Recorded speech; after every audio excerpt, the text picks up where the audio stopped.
Kalau ada satu perkara yang aku boleh share dengan korang hari ni adalah satu bab doa. Okay, kalau korang dah doa, korang dah usaha, korang lepaskan. Jangan tunggu, don't wait, jangan stress bila Allah nak bagi, tak perlu. Sebab everything will fall into places. Korang kena yakin, sesungguhnya korang memang kena betul-betul yakin dengan Allah yang Allah akan makbulkan. Kalau Allah tak makbulkan doa korang, Allah akan bagi yang lebih baik lagi daripada tu. So don't wait.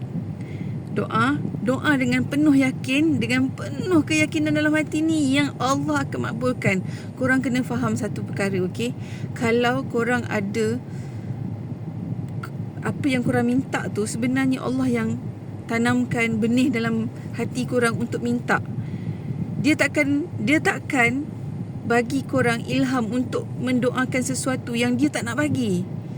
Hidup kita ni semua diuruskan oleh Allah. Impian kita, doa kita, apa yang kita nak, itu semua Allah yang ilhamkan pada kita.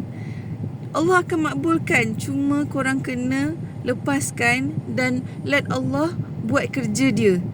Okey, Allah tahulah bila waktu yang sesuai untuk dia makbulkan doa-doa kita. Tapi in order for us to be ready to receive apa yang kita doa, okey, kita kena lalui beberapa ujian daripada Allah supaya kita we are ready to receive whatever it is yang Allah nak bagi pada kita. Sebab when we ask for something, we ask for more tanggungjawab. Faham tak? Bila kita minta nak kaya ataupun kita minta nak duit lebih, kita minta sesuatu yang lebih besar daripada apa yang kita ada sekarang, kita meminta sesuatu tanggungjawab, kita minta tanggungjawab yang lebih.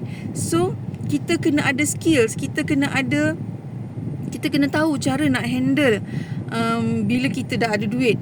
Kita kena tahu nak handle diri kita bila kita dah ada duit. Kita kena tahu nak handle kita punya spiritual bila kita dah ada duit. What we gonna do, how we gonna use the money.